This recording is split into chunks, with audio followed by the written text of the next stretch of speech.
Hi friends, അസ്സാം വലൈക്കും. Naturals വേൾഡിലേക്ക് എല്ലാവർക്കും സ്വാഗതം. ഇന്ന് നമുക്ക് തയ്യാറാക്കാൻ പറ്റുന്ന ഒരു അടിപൊളി ഡ്രിങ്കാണ്. ഈ ചൂട് സമയത്തും നോമ്പ് സമയത്തും ഒരുപോലെ കുടിക്കാൻ പറ്റിയ നല്ല അടിപൊളി ടേസ്റ്റി ആയിട്ടുള്ള ഒരു ഡ്രിങ്കാണ് ഇന്ന് തയ്യാറാക്കുന്നത്. കുറഞ്ഞ ചേരുവകൾ കൊണ്ട് നമ്മുടെ കയ്യിൽ എപ്പോഴും കാണുന്ന വീട്ടിൽ കാണുന്ന സാധനങ്ങൾ കൊണ്ട് നമുക്ക് വളരെ കുറഞ്ഞ സമയം കൊണ്ട് തയ്യാറാക്കാൻ പറ്റിയ ഒരു സൂപ്പർ ഡ്രിങ്കാണ്. എല്ലാവരും കണ്ടു നോക്കുക. എങ്ങനെയാണ് തയ്യാറാക്കണമെന്ന് നോക്കുക. കമൻറ്റിലൂടെ അഭിപ്രായങ്ങൾ അറിയിക്കുക. അപ്പോൾ ആദ്യമായി കാണുന്നവരാണെങ്കിൽ ചാനലൊന്ന് സബ്സ്ക്രൈബ് ചെയ്ത് ലൈക്ക് കൂടി ചെയ്യുക. തയ്യാറാക്കാൻ വേണ്ടി ആദ്യം വേണ്ടത് ബ്രെഡാണ്. ഞാനിവിടെ ഒരു 3 സ്ലൈസ് ബ്രെഡ് എടുത്തിട്ടുണ്ട്. നല്ലതുപോലെ ഇതുപോലെ കൈകൊണ്ട് തന്നെ പൊടിച്ചെടുക്കുക. മിക്സിയിലൊന്നും ഇട്ട് പൊടിക്കേണ്ട കാര്യമൊന്നുമില്ല. അതുപോലെ തന്നെ ഇതിൻ്റെ 4 ചുറ്റും നല്ല മുരിഞ്ഞ ഭാഗം ഉണ്ടല്ലോ, അതൊന്നും ഞാൻ കളഞ്ഞിട്ടില്ല. ഇതുപോലെ അങ്ങ് മൊത്തത്തിലൊന്ന് ഇതാക്കിയെടുക്കുക. അപ്പോൾ ഇനി ഇതിലോട്ട് 2 ടേബിൾ സ്പൂൺ പാൽപ്പൊടി ഒന്ന് ചേർത്ത് കൊടുക്കുക. മധുരമൊന്നും ആവശ്യമില്ല, നമുക്ക് പാൽപ്പൊടി ചേർത്ത് കൊടുക്കാം. അത് 2 ടേബിൾ സ്പൂൺ ചേർത്ത് കൊടുക്കുക. കയ്യിലുണ്ടെങ്കിൽ ചേർത്ത് കൊടുക്കുക, അല്ലെങ്കിൽ അതൊന്ന് ഒഴിവാക്കാവുന്നതാണ്. ഇനി നമുക്ക് കുറേശ്ശെ പാൽ കൊണ്ട് ഇതിനെ ഒന്ന് മിക്സാക്കി എടുക്കണം. നല്ലതുപോലെ ഒന്ന് കുഴച്ച് ചെറിയ ഒരു മാവ് രൂപത്തിലാക്കി എടുക്കണം. അപ്പോൾ പാൽ കൂടുതലായി പോരുത്, കുറഞ്ഞ അളവിൽ ചേർത്ത് ഒന്ന് ഇതുപോലെ ഒന്ന് മിക്സാക്കി എടുക്കുക. അപ്പോൾ കൂടിപ്പോയി ഒരു 4 ടേബിൾ സ്പൂണോളം പാൽ ഇതിന് ആവശ്യമുള്ള ഒരു 3 ബ്രെഡിന് ഇതുപോലെ കുഴച്ചെടുത്തിട്ടുണ്ട്.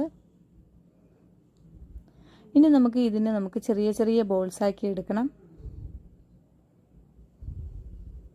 അപ്പോൾ മാക്സിമം ചെറിയ ബോൾസാക്കി എടുക്കുക. നമ്മൾ ഡ്രിങ്കിലിടാനുള്ളതായത് കാരണം ചെറിയ ചെറിയ ബോൾസാക്കിയാൽ മതിയാകും. അപ്പോൾ ഇത് നല്ല ടേസ്റ്റി ആയിട്ടുള്ള റെസിപ്പിയാണ്. എന്തായാലും ചെയ്തു നോക്കുക, ഒരിക്കലെങ്കിലും ചെയ്തു നോക്കുക. അപ്പോൾ നിങ്ങൾക്ക് മനസ്സിലാവും ഇതിൻ്റെ ടേസ്റ്റ്. അപ്പോൾ കുട്ടികൾക്കൊക്കെ ഒരുപാട് താല്പര്യം കാണും ഇതുപോലുള്ള ഡ്രിങ്ക്. അപ്പോൾ ഇതുപോലെ എല്ലാം ചെറിയ ചെറിയ ബോൾസാക്കി എടുത്തിട്ടുണ്ട്. ഇനി നമുക്കിതിനൊന്ന് മൊരിച്ചെടുക്കണം. നമുക്ക് ഒന്നിൽ എണ്ണയിൽ, അല്ലെങ്കിൽ ബട്ടറിൽ, അല്ലെങ്കിൽ നെയ്യിൽ, ഇതിൽ 3ലും വെളിച്ചെണ്ണ ഉപയോഗിക്കരുത്. അപ്പോൾ ഞാൻ 1 ടേബിൾ സ്പൂൺ നെയ്യാണ് ചേർത്ത് കൊടുക്കുന്നത്. ഈ നെയ്യിലാണ് ഇത് ഇത്രയും ബോൾസ് തയ്യാറാക്കി എടുക്കുന്നത്. അതുപോലെ ഇത് ഞാൻ വെച്ചിരിക്കുന്നത് ചെറിയ പാൻ ആയത് കാരണം തന്നെ 3 പ്രാവശ്യമായിട്ടാണ് ഞാൻ ഇതൊന്ന് ഫ്രൈ ചെയ്തെടുക്കുന്നത്. ഫ്ലെയിം കൂട്ടി വെച്ച് കൊടുക്കരുത്, ഏറ്റവും ലോ ഫ്ലെയിമിൽ വെച്ച് കുറച്ച് അങ്ങോട്ടും ഇങ്ങോട്ടൊക്കെ നീക്കി മൊരിച്ച് പറക്കി ഇട്ടൊന്ന് ഫ്രൈ ചെയ്തെടുത്താൽ മതിയാകും. ബ്രെഡ് ആയത് കാരണം തന്നെ വേഗം മൊരിഞ്ഞ് കിട്ടുകയും ചെയ്യും.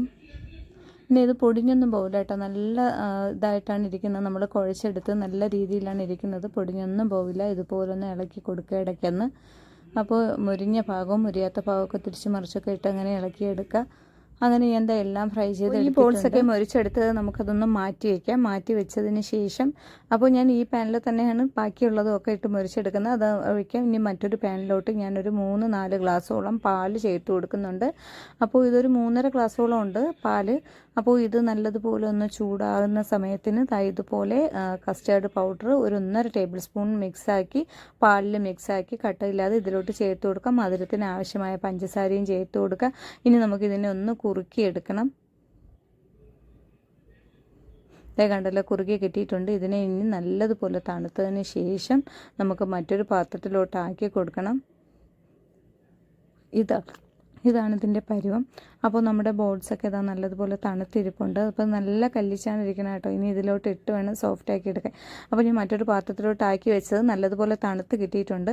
അപ്പോൾ ഇനി നമുക്ക് വേറൊരു ബൗൾ എടുക്കുക. ബൗളിലോട്ട് ആദ്യം തന്നെ നമ്മുടെ ബോൾസ് ഐറ്റംസ് ഒക്കെ ഇട്ട് കൊടുക്കുക. അപ്പോൾ ഇത് നല്ല മണവും ടേസ്റ്റുമാണ് കേട്ടോ, ഇത് ഫ്രൈ ചെയ്തെടുത്തത്. അപ്പോൾ ഇതിലോട്ട് തന്നെ നമ്മുടെ കസ്റ്റാർഡ് മിക്സ് ഇതിലോട്ട് ഒഴിച്ചു കൊടുക്കുക. അങ്ങനെ നമ്മുടെ ടേസ്റ്റി ഡ്രിങ്ക് തയ്യാറായിട്ടുണ്ട്. ഇതുപോലെ ഇങ്ങനെയൊന്ന് മിക്സാക്കി എടുത്താൽ മതിയാകും. നല്ല അടിപൊളി ടേസ്റ്റാണ്, വെറുതെ പറയുന്നതല്ല.